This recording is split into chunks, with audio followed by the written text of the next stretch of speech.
أشهد أن محمدا عبده ورسوله. ورسوله. تکبیر اللہ اکبر. بسم اللہ الرحمن الرحیم. السلام علیکم ناظرین، دین دنیا چینل میں آپ کو خوش آمدید کہتے ہیں.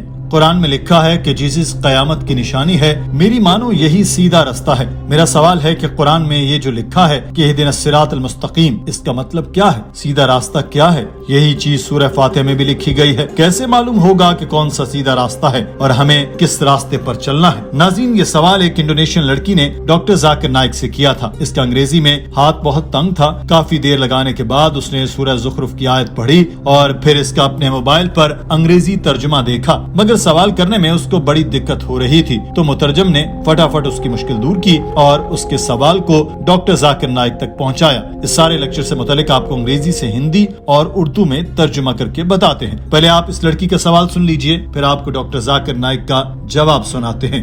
Al-Fatihah number 6. اهدنا الصراط المستقيم. Yes, my ask is who is mean of one way. Doctor Zakir Naik نے اس سوال سے متعلق اس لڑکی کو بتایا کہ آپ نے جس آیت کا حوالہ دیا اس میں لکھا ہے کہ البتہ عیسیٰ قیامت کی ایک نشانی ہے، بس تم اس میں شبہ نہ کرو اور میری تابعداری کرو، یہی سیدھا راستہ ہے. ڈاکٹر صاحب نے کہا کہ ہم اس بات پر یقین رکھتے ہیں کہ جو بھی قرآن میں لکھا ہے وہ سچ ہے. مسلمانوں کا یقین ہے کہ جیزس قیامت کے دن سے پہلے دوبارہ دنیا میں بھیجے جائیں گے. سورہ نساء میں جیزس سے متعلق لکھا گیا ہے کہ اللہ نے اسے اپنی طرف اٹھا لیا اور اللہ زبردست حکمت والا ہے. تو قرآن سورہ زخرف میں کہتا ہے کہ عیسیٰ قیامت کی ایک نشانی ہے، پس تم اس میں شبہ نہ کرو اور میری تابعداری کرو، یہ سیدھا راستہ ہے. آپ نے سوال کیا کہ سیدھا راستہ کیا ہے؟ ڈاکٹر صاحب نے قرآن پاک میں ہاتھ اٹھایا اور کہا کہ یہ سیدھا راستہ ہے. ہال تالیوں سے گونج اٹھا. ڈاکٹر ذاکر نائک نے بتایا کہ سورہ فاتحہ کو ام القرآن کہا گیا ہے، یعنی قرآن کی ماں. اس سورہ میں پہلے خدا کی تعریف کی گئی، پھر اس سے دعا کی گئی کہ ہمیں سیدھا راستہ دکھا، اور پھر یہ سورہ ختم ہو جاتی ہے اور اس کے بعد قرآن کی ساری سورتیں اہدنا الصراط المستقیم یعنی سیدھا راستہ ہیں. ڈاکٹر صاحب نے اس لڑکی سے سوال کیا کہ آپ سیدھے راستے پر چلنا چاہتی ہیں؟ اس لڑکی نے جواب دیا کہ ہاں، میں سیدھے راستے پر چلنا چاہتی ہوں. ڈاکٹر ذاکر نائک نے پوچھا کیا آپ ایک خدا پر یقین رکھتی ہیں؟ اس لڑکی نے جواب دیا ہاں. سوال پوچھا جیزس خدا تھے یا پیغمبر؟ اس لڑکی نے جواب دیا مجھے لگتا ہے کہ جیزس پیغمبر تھے. ڈاکٹر ذاکر نائک نے سوال کیا کہ کیا آپ کا ایمان ہے کہ حضرت محمد صلی اللہ علیہ وسلم اللہ کے آخری پیغمبر ہیں؟ اس لڑکی نے کہا کہ ہاں، مجھے یقین ہے کہ وہ پیغمبر خدا ہیں. ڈاکٹر صاحب نے کہا کہ بہن، کسی کے بھی مسلمان ہونے کے لیے کم از کم 2 تقاضے پورے کرنے ہوتے ہیں، کہنا کہ ایک خدا ہے اور یہ ماننا کہ عیسیٰ خدا نہیں ہے بلکہ رسول ہیں اور محمد صلی اللہ علیہ وسلم خدا کے رسول ہیں. تو میرے مطابق آپ پہلے سے ہی ایک مسلمان ہیں. Sister, do you believe there is one God? Of course. Do you believe that Jesus is God, or do you believe Jesus is a messenger of God? I think Jesus is messenger. MashaAllah. Sister, do you believe that Prophet Muhammad, peace be upon him, is the messenger of God?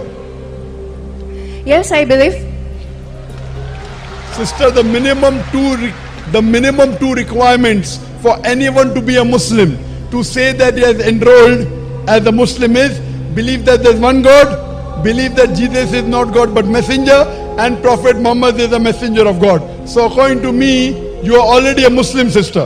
اس لڑکی نے کہا کہ میں Jesus کو اس لیے پیغمبر مانتی ہوں کہ گاسپل آف جانس میں لکھا ہے کہ میں سچ اور زندگی کا راستہ ہوں اور کوئی بھی میرے بغیر فادر تک نہیں پہنچ سکتا. اس وجہ سے مجھے یقین ہے کہ جیزس ایک رسول ہیں. ڈاکٹر صاحب نے کہا کہ بہن، آپ بالکل ٹھیک ہیں. بہت سے عیسائی اسی آیت کی وجہ سے سمجھتے ہیں کہ جیزس نے اس آیت میں خدا ہونے کا دعویٰ کیا، مگر آپ نے اس آیت کو بالکل ٹھیک سمجھا ہے. اس آیت کو پڑھنے کے لیے اس کا سیاق و سباق بھی سمجھنا پڑتا ہے. اگر آپ گاسپل آف جانس کے باب نمبر 14 کی پہلی آیت پڑھیں تو اس میں بائبل میں کہا گیا ہے کہ اگر تمہارا دل پریشان ہے اور تم خدا پر یقین رکھتے ہو تو مجھ پر بھی یقین رکھو، کیونکہ میرے فادر کے گھر میں بہت سے محلات ہیں. میں وہاں جا رہا ہوں تاکہ تمہارے لیے وہاں جگہ بناؤں، اور جب میں جاؤں گا تو تمہیں راستہ دکھاؤں گا. جو میرے پاس آتا ہے اس کا مطلب ہے کہ اپنے وقت کا ہر نبی حق اور سچ کا راستہ تھا. کوئی بھی شخص خدا کو نہیں پا سکتا جب تک وہ پیغمبر کے ذریعے نہ پہنچے، مگر آج کے دور میں اور قیامت تک کے رسول حضرت محمد صلی اللہ علیہ وسلم ہے. وہ حق اور سچ اور زندگی کا راستہ ہے. کوئی بھی خدا تک نہیں پہنچ سکتا جب تک وہ آخری نبی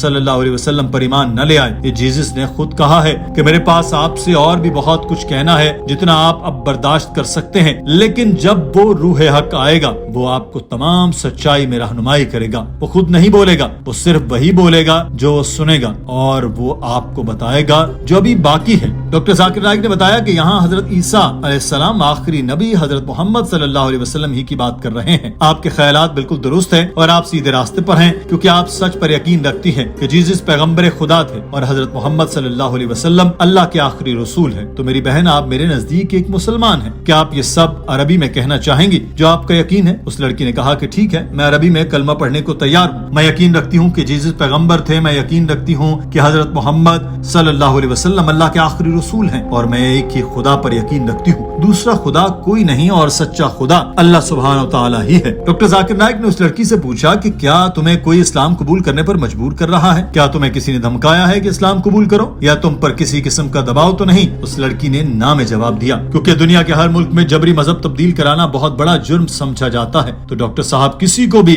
اسلام قبول کرانے سے پہلے اس سے یہ ساری باتیں پوچھتے ہیں تاکہ کل کوئی بھی دوسرا شخص اعتراض یا الزام عائد نہ کر سکے. ڈاکٹر صاحب نے اس لڑکی کے جواب کے بعد اس کو کلمہ پڑھانا شروع کیا.